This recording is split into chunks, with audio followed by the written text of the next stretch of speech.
guys, welcome back to the channel. Today's video, I'm doing a review of The Legend of Korra.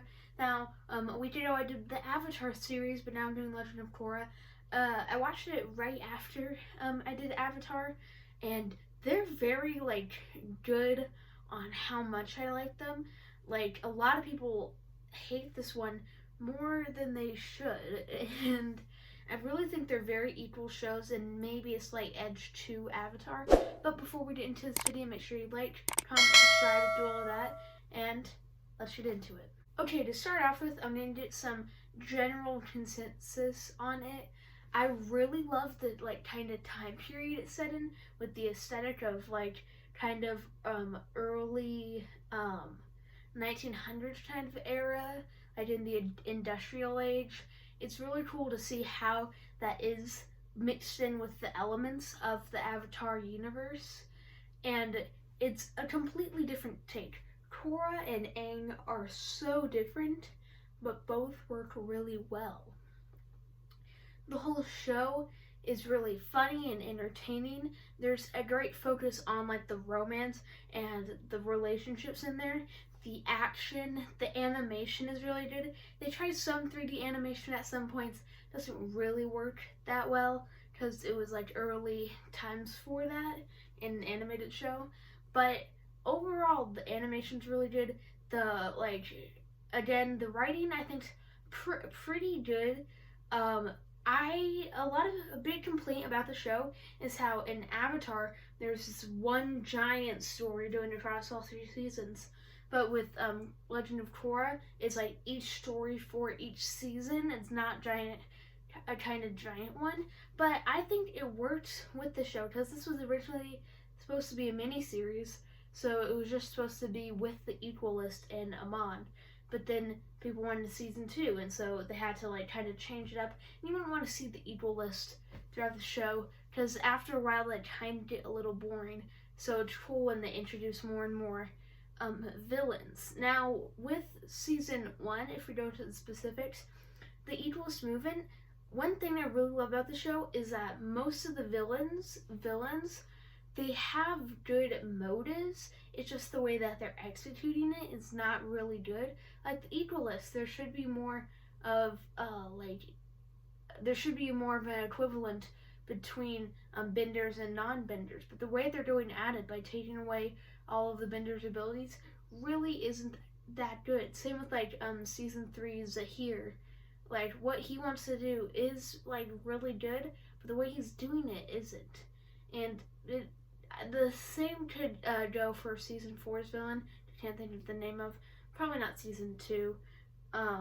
But season 1, we get Republic City. I really love that. We get to see older characters have children and grandchildren, and you get to see how they grow and train. I really love Tenzin. He is similar to Aang, but different enough that it is a different character. And I like his relationship with Korra and everything. We get to meet Bolin and Mako, Sami, and a lot of the other side characters. And you get to this weird kind of love relationship between Korra, Asami, Bolin, and Mako. But then Bolin's taking out the equation, then it's kind of a love triangle. They really develop the relationships with this well, and it doesn't seem in a toxic way. And the Equalist, the Amon as a villain is really good in season 1, and the aspect of taking away bending, but then it's he's a bloodbender. That was really interesting. But moving on to season 2, season 2 gets overhated. I don't think it's the best one. I think the worst one is probably season 4, and then season 1's really close. But this is my second favorite, but it's definitely not the best. It has its flaws, but it gets really overhated. I love, it has some of my favorite aspects of this. The whole, we get to have Avatar Huan. We get to see his backstory, the first ever Avatar. Amazing arc. That was an amazing story arc in the show, and it really helps out Korra as a character. The villain, which I can't think of its name right now, is really good with the whole Avatar aspect and the spirit world and the dark Avatar. I get how the climax is a little weird, like Korra is this giant spirit now, and gets a little convoluted, but overall it's not as like complicated as people think it is. I think some of the side characters, like I think Bolin kind of gets sidelined because he's led with the relationship with the other girl, Asami, and then Mako's kind of there, like just kind of used as like a plot device. It's they don't treat the characters well, but the settings and the whole backstories of everything are really interesting. I was not expecting at all to break the ties with the rest of the Avatar. And see, a lot of people hate that, but it works really well narratively. Like it's sad knowing that like Aang will never know what happens and he's officially dead, but it really works narratively, and I think it's a satisfying season and how it closes out. But overall, it's really good with its flaws. And moving on to season 3, this is by far the best season. It has an amazing villain with Sahir. I really love the sub bending elements with like we get to see a lot more of metal bending than we get to with the whole metal bending city. Then lava bending, combustion bending is back from the Avatar series, and then like we get to see so much like air bending with the whole flying. It is so cool with that aspect. The villains, like as a group, are really cool. There's some cool arcs that go on in this. They have like a stakeout kind of couple of episodes that don't exactly remember, but it's very interesting to see that. We get to see the whole new airbenders. I was really weary about that at first. It's like airbenders, but like Aang was like the last airbender. That's kind of the whole series. But it actually makes sense of how like opening the portals kind of brought peace together again, and I thought it worked pretty well with that. But like I don't know, some they didn't have to make like Boomy Airbender. Like if they didn't do that, then it would probably be a lot better. But I like Boomy as just like Boomy. But we get to meet Kai. I love Kai.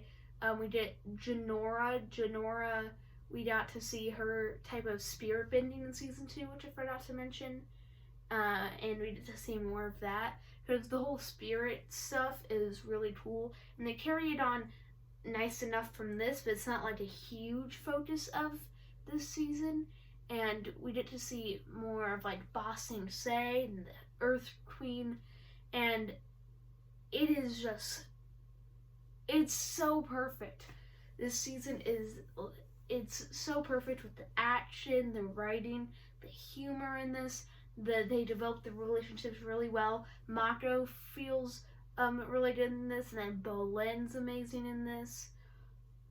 It is so cool how they do this in this season, and you get to see Korra and Asami and their relationship kind of go closer together, and it leads into season 4. And season 4, it was a very creative choice, but just so underwhelming. It takes place 3 years after season 3, so there's a huge time jump. We get to see the more developed airbenders, which is really cool. Their wing gliding suits and everything. And we get to see the relationship between like Jinora and Kai. I think that's pretty cool. Tenzin was kind of underdeveloped in season 3. He gets a well, not underdeveloped, but kind of just there in season 3. But now he's kind of doing more stuff in season 4. I guess that's pretty cool. The whole villain aspect, they bring back Ferric, and Ferric a lot of people like, but I don't like that much. And I don't know, the villain, like, you can see again they have like good intentions. That's like the whole Legend of Korra, like the bad guys have good intentions, but the execution's bad. But I don't know how it works here. They try to go too far with it, and the whole it's fine. It's decent. I can't really go into the specifics. There's so much to say. The humor falls more flat. There are some good things. The relationships feel very natural, and that's probably one of the best aspects of this.